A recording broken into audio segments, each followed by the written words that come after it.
Let's continue in the Lucid Word. The author says, Section 6, the religious obligations upon the child's guardian.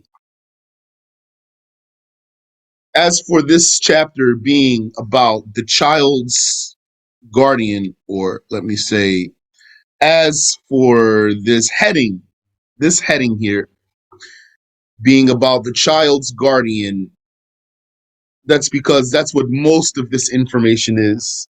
But the chapter is not restricted to the child's guardian. It's broader than that. But most of it is about the child's guardian. So the author says, it is obligatory as a communal obligation on the guardian of both male and female children who have mental discrimination, it didn't translate it.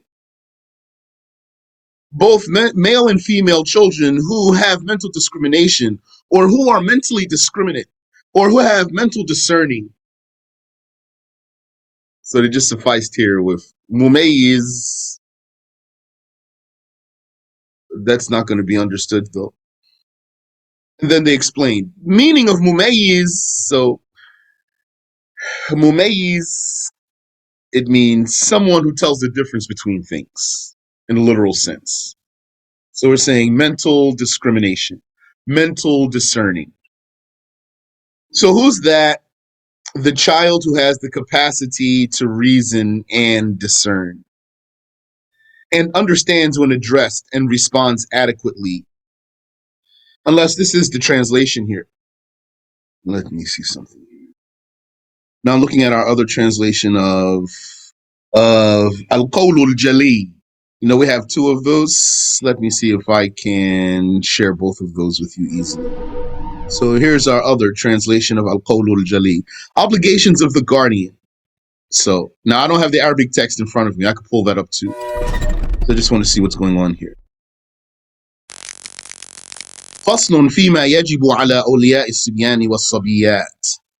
Section concerning what is obligatory for the guardians of the male and female children. So that's the heading right there. So we have here the Lucid Word. Section, the religious obligations upon the children's guardian. Could be translated better. And then our other one here, the clear statement. Obligations of the guardian. Wasn't translated even. The title wasn't translated completely from the Arabic. It is obligatory as a communal obligation upon the guardian of the children, boys and girls, who reach the age of mental discrimination, i.e., they are able to respond in understanding to what they are asked. So what did it say here? It is obligatory as a communal obligation on the guardian of both the male and female children who are mumayyiz. So it didn't explain mumayyiz. That's what I was trying to figure out. This next sentence here is part of the book, i.e., the child who has the capacity to reason and learn. So what it should say is, it is obligatory as a communal obligation on the guardian of both the male and female children who have reached the age of mental discrimination or mental discerning or the likes of that, i.e., the child who has the capacity to reason and learn and understands when addressed and responds adequately, to order them to pray. So it's an obligation on the guardian of both the male and female children to order them to pray. Even the make-up prayer, like Fajr. If you didn't wake up that child to pray Fajr, then you tell them to make it up. And we learned it is obligatory to wake up the child for Fajr from time to time. Yes, from time to time. So that's not very exact. Every 3 days, every 3.5 days, from time to time, means you do it once, then maybe you don't do it once or twice, then you do it again, then you do it again, then maybe you don't do it, and then you do it again, then maybe you don't do it, then maybe you don't do it, then you do it again, like that. I'll remind you, if you want to understand rules of fiqh well, you have to understand some vague statements. There are some vague statements that you can't let the vagueness of those statements be unclear for you or confusing for you, or else then there's going to be lots of things that are not clear for you. But when those vague statements like that are clear for you, then there's going to be lots of things that are clear for you. So this is an example. It's obligatory to order the child, to wake up the child, the small child who does pray, to wake them up to pray Fajr from time to time. Or I'll give you another example. It's obligatory on a husband to provide for his wife meat from time to time. And some other things like that. You would find them open. So the guardian has to order those children to pray, even the make-up prayer, in a serious manner, indicating to the child the prayer's importance, and to teach them the rules pertaining to it after they turn 7 lunar years old. After turning 7 lunar years old, yes. Now, I could say here, after they turn 7 lunar years, as long as they have mental discerning. But I don't have to say that because we're already saying that. It's obligatory on the guardian of children who are mumayyiz to order them to pray after they reach 7 lunar years old. However, if the child becomes mumayyiz before completing 7 lunar years, it is not an obligation to order the child to pray, although the child has mental discrimination. But the child can pray. It's not obligatory on the guardian to order the child before 7 if the child has mental discerning. So if the child became mumayyiz at 4 years old, 5 years old, this child can pray validly. And it's not going to be obligatory on the guardian to order the child to pray until the child becomes 7. By the way, if your child became mumayyiz at 4 years old or 5 years old, then you really make sure that you take care of this child to learn the religion, because that means that this child's probably a prodigy. It was reported about some children, they became mumayyiz at 3. And it was reported about a lot of Arab children that they became mumayyiz earlier than 7 yan. And it is an obligation to hit them, I'd say, spank them, not in an abusive way that causes harm. So that's an addition here from the translator. Not in an abusive way that causes harm. Now, maybe some additions like this, they could be in the footnote. So that way it's not going to get mixed with the text. It doesn't have to be. For neglecting the prayer after completing 10 lunar years. That's for the child. That's not for the wife, though. A man, a husband, he doesn't spank his wife for not praying. You said, what type of person you said a child could be if they became mumayyiz before 7 years old? I said, a prodigy. That child might be a prodigy. Question, what's the difference between mumayyiz and baligh? Mumayyiz is mental discerning. Baligh is puberty. So a person could reach puberty without mental discerning. Could a child be both? If you want to use the word child for someone who reached puberty, it's possible. If you don't want to use the word child for someone who reached puberty, then no. The same is done in the case of fasting, if the children can bear it. I.e., the guardian is obligated to order the child to fast at 7 and hit them, hit him or her, and again I'd say spank, for not fasting while able at 10. However, if the child cannot bear fasting, then he is not ordered to do so.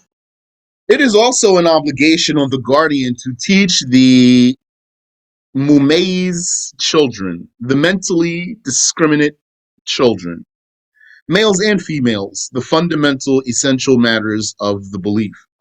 So here where it says mumayyiz, might be a good idea to say mental discerning. If we say mumayyiz here, leave it like that, then we'll be relying on the intelligence of the reader, which is fine. You can rely on the intelligence of the reader.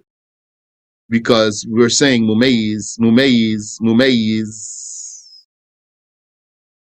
But if you want to just avoid a language barrier altogether, then don't say mumayyiz. Just put it in English, and you can say, to teach the mentally discriminant children, males and females, the fundamental and essential matters of the belief.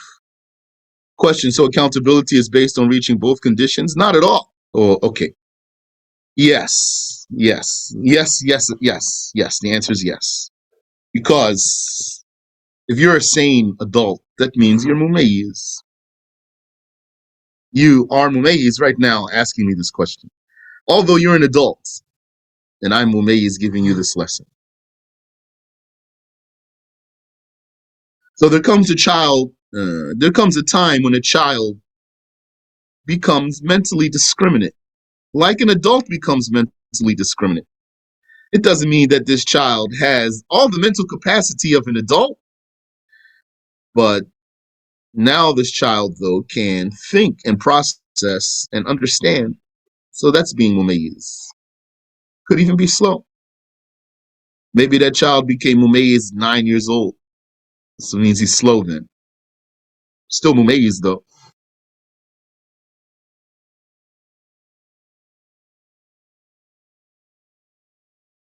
We're going to talk about here the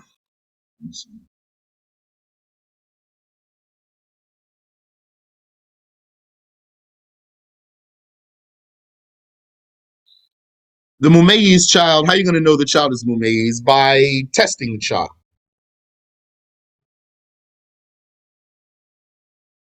So when that child's about 7, which is 7 lunar years, which is 7 lunar years, which is about 6.5 solar years old. And this child wants to pray, or you want the child to pray, or you suspect that the child is mumayyiz and now it's time to start praying. Then you test the child. So you'll say some slightly tricky questions. Just tricky for a child that's small, not very difficult. So you would say, can you tell me how many days are in a week? Can you tell me how many months are in a year? Can you tell me how many times Friday comes every week? Can you tell me how many times Ramadan comes every year? And some questions like that. And then you'll see, because the child might answer those questions quickly. As soon as you ask him, how many days are in a week? 7. How many months are in a year? 12. Another one, you'd say the same questions. How many days are in a week? And the child would say,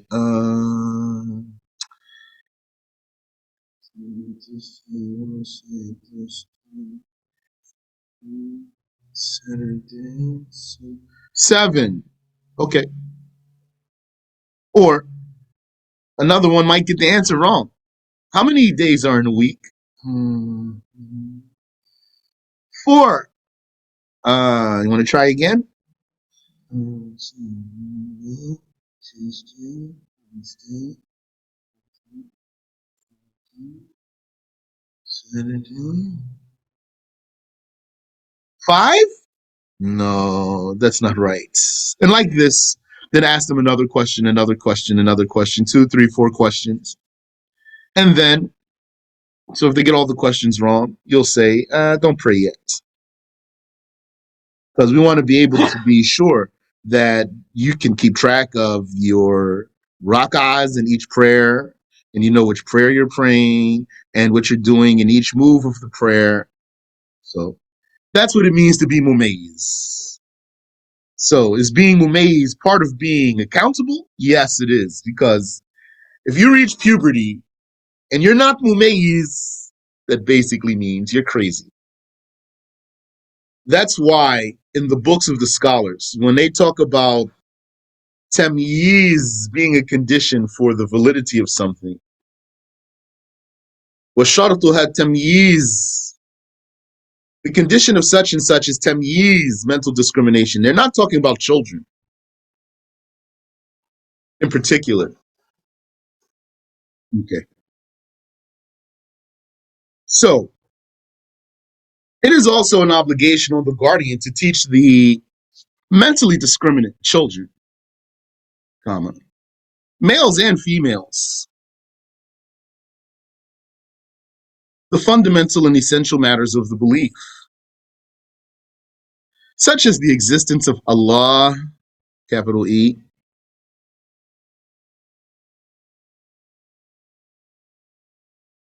such as the existence of Allah, his oneness, that he does not resemble his creation, and that he is not a body.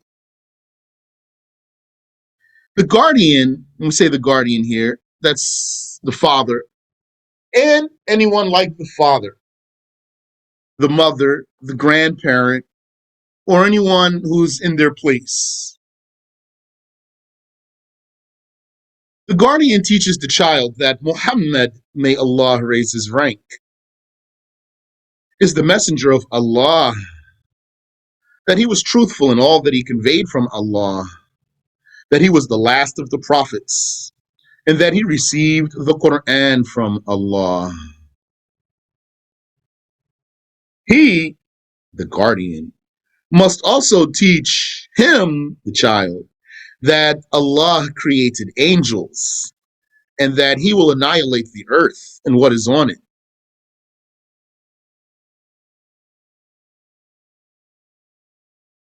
And that he has created for the obedient people a place of residence in which they live in enjoyment, called Al-Jannah, paradise, or the garden. And for the kafirs, disbelievers, a place of residence in which they live in torment, called An-Nar, hell, or the fire, etc. You're going to teach the child the basic beliefs in a very simple, basic way. You say to that child who's 6, 7, 8, Allah is the one who created everything. Allah is the only creator. Allah is not like the creations. And like that, Allah does not need anything, etc., etc. Allah created angels. Maybe the child would say, what are angels? And then you would say, those are creatures created from light. And like that, talk to the child on this level. Give that child the basic beliefs.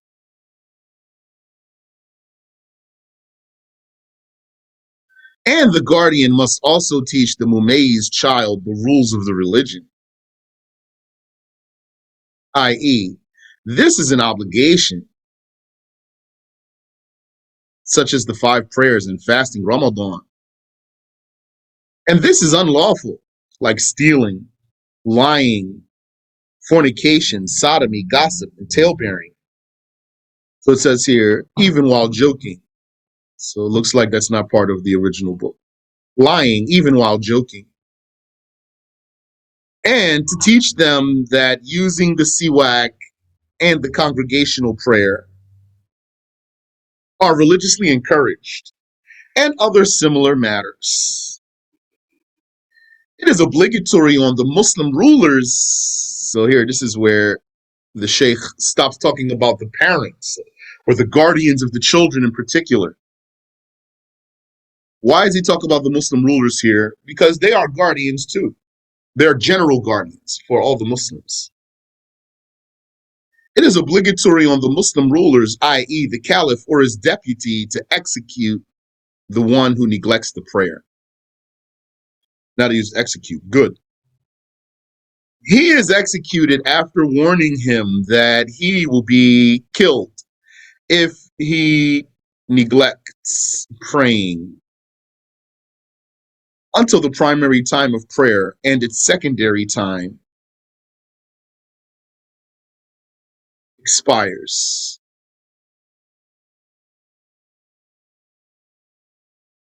Meaning, if the caliph caught this one who doesn't pray at Dhuhr time he'll give him until the end of Asr time, because Asr is a time for Dhuhr sometimes. So he'll give him until the end of Asr. If he doesn't pray, he'll execute him. Whereas if he caught him at Asr time, he'll only give him till the end of Asr, because Dhuhr's passed already, and Maghrib doesn't combine with Asr. Maghrib is not a time for Asr prayer sometimes.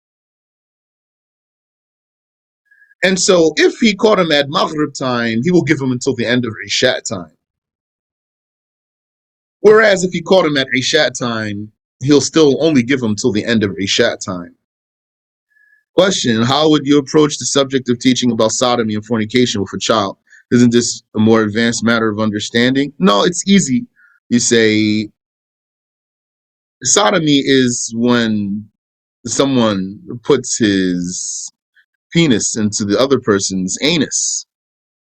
And fornication is when the man and the woman have sexual relation without being married. And that's, both of those are haram. So see how easy that was? Which one? Do you have some alternative words? Those are the words. What that is, what I just told you, that's telling him exactly what it is. And I'll give everyone an advice when you talk to your children. Talk to them normally.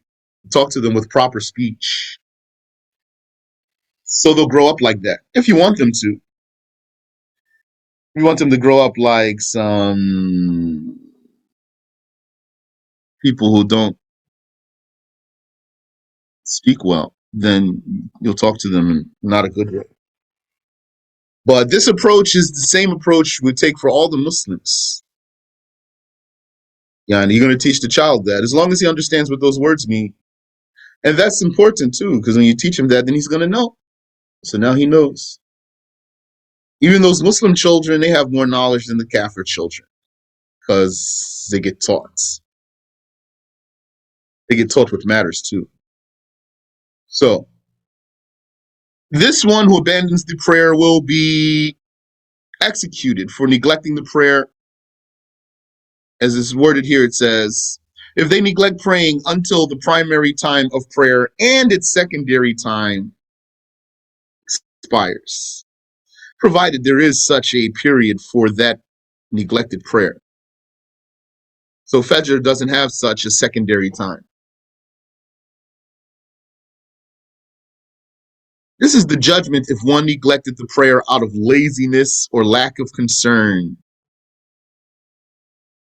not out of denying its obligation, because denying its obligation is blasphemy. If one neglects the prayer because of denying its obligation, then that means that he's going to be punished for apostasy now. He has to come back to Islam.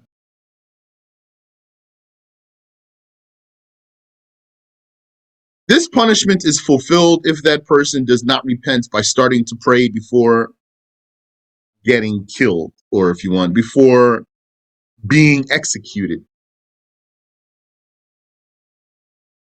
Killing them or executing him would cleanse him from that sin, because that's the had. That's the prescribed punishment, the religiously prescribed punishment, prescribed by revelation. Any person who receives a prescribed punishment in this life will not be punished for that same sin in the afterlife.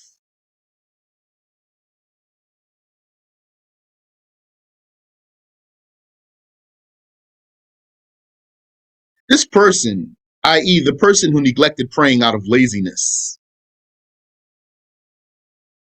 is still judged as a Muslim. Therefore, the rulings pertaining to Muslims are applicable to him. He is washed, shrouded, prayed for, and buried in a Muslim cemetery. Buried in a Muslim cemetery, not as a condition. The condition is buried. He is washed, shrouded, prayed for, and buried And it says here, in a Muslim cemetery, meaning he is eligible to go to a Muslim cemetery because he's a Muslim. You don't have to refrain from burying him in a Muslim cemetery because he was executed for not praying. As for the one who does not pray out of denying its obligation, such a person is an apostate and is treated as such.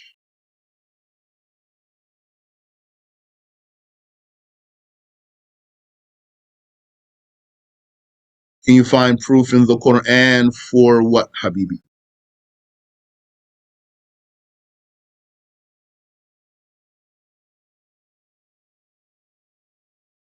It says, so the one who does not pray out of laziness is executed. That's correct by the proper authorities.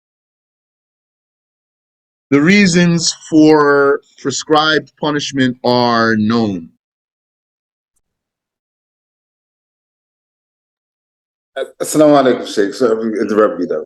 Wa alaikum assalam wa rahmatullah. My son asked that question. The proof about when what was it again? What was the proof? What you asking? You're talking about executing someone who doesn't pray? No, about when one will get the punishment when they in paradise. I think that's what it was. The proof that if a person is punished with the prescribed punishment, he won't be punished in the afterlife? Yeah, for that same punish. Yeah. It's narrated by Bukhari. The meaning of the hadith is, any of you who falls into any of that, فَعُوقِبَ فِي الدُّنْيَا, and then he's punished in the dunya, that means with the prescribed punishment. فَهُوَ كَفَّارَةٌ لَهُ, then that is an expiation for him. That means then he's not going to be punished in the afterlife too. That's hadith of Al-Bukhari. Thanks, Shaykh. Alhamdulillah. You're welcome. So the reasons for being punished by prescribed punishment are known, like fornication and accusing a person of fornication. Accusing someone of fornication deserves prescribed punishment religiously. That's haram. Without 4 witnesses, that is. If you don't have 4 witnesses, then the accuser gets punished, not the accused one. And drinking wine and stealing and being an ambusher, a waylayer, those who hide behind the bushes and the boulders for the caravans to come past, and apostasy, and leaving out the prayer, and they each have their own punishments, whether that's an execution or a whipping or exile, etc. What is the reason for the punishment of execution for the one who leaves out the prayer? I need to review, and I'll give you the illah that the scholars said. If there's a illah, when we say reason, that's called the illah. It's different from a proof, by the way. The reason is different from the proof. So I'll review, inshallah. Every Muslim is obligated to order his family, meaning this is a communal obligation upon them. Every Muslim is obligated means it's a communal obligation. Obligated to order his family. So here they didn't say their. Every Muslim is obligated to order their family, said his. Every Muslim is obligated to order his family, i.e. his wife and the like, to pray.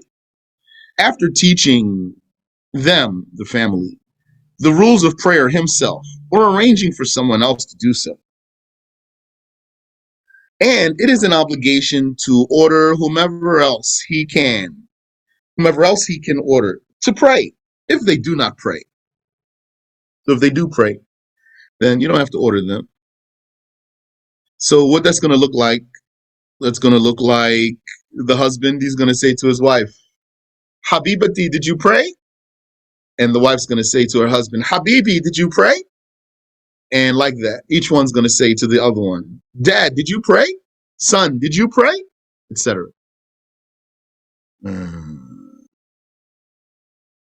How about we save the wudu section for next week and start from the top then, inshallah. Amin wa fikum. Question: does the rule of execution for leaving out the prayer apply to both men and women? Yes. All religious rules apply to men and women unless there's a proof to say otherwise. Jumu'ah is special for men because there's a proof that excluded the women. And covering the hair is specific to women because there's a proof that limits that to the women and doesn't include the men. Whenever there's no such proof for a case, all the rules are universal between men and women. That's why when the Prophet ﷺ approved of women playing a tambourine in several hadiths, that's proof that men can play the tambourine too. Duf. And that's why when the Prophet ﷺ damned the female tattoo artist and the female who seeks the tattoo, this proves that it's haram for men to give and receive tattoos also. It's not just because a woman was in the hadith that the rule became restricted to a woman. What do you do for Jumu'ah prayer if there is no mosque that prays southeast nearby? What does nearby mean? In your town or in another town or what? Does a person have a mosque in his town that prays the right direction? If so, then let him go to the Jumu'ah and pray there. But if there's no Jumu'ah validly done, there's nothing he can do. Allah says, لا يكلف الله نفسا إلا وسعها. It's in the town, but an hour away. I don't know that to be an excuse because it's not a traveler. There's only supposed to be one Jumu'ah in the town anyway, according to a Shafi'i. So what are the people all over the town going to do? They're going to go to Jumu'ah. It's his obligation. If it takes an hour to get there, it means he needs to start an hour before Jumu'ah so he can get there. That's what he would do for his job, isn't it? That's what he would do for his doctor's appointment, isn't it? That's what he would do if he had to meet the sister he wanted to marry, right? It takes an hour to get there. No, I'll be 5 minutes early. He said, what is the absolute latest time for a person to pray the 5 prayers to avoid sin? To start the prayer at a time in which he can finish the entire prayer inside its time. Question: was it automatic that Adam be married to Lady Eve when she was created? The most that I can say is Eve was Adam's wife by God's command, not by contract, not by normal contract, not by normal contract. Eve was Adam's wife like how Zainab was Muhammad's wife, not by ordinary contract. Question: if the prayer time exits while he is still in prayer, is it considered qada? It will be a qada if he cannot fit even one rak'ah of the prayer inside of its time. If he cannot fit one rak'ah inside of the prayer time, then it's a qada. Is that the same for Asr in terms of finishing the prayer before Maghrib time comes in? Okay, so that original question was, what's the absolute latest time for a person to pray the 5 prayers? Meaning, the answer I was giving means the latest you can delay your prayer and then and delay any one of the 5 prayers and then finally start is, and without being sinful, is to start at a time that you're able to say Assalamu alaikum before the prayer time goes out. If you're not able to say, if you delayed your prayer so much that you're not able to fit the whole prayer in its time, you won't be able to say Assalamu alaikum inside the prayer time, then that's haram, major sin. And if you manage to fit in one rak'ah, if you could fit one rak'ah of the prayer in its time, then it's not a makeup prayer. It's still haram though.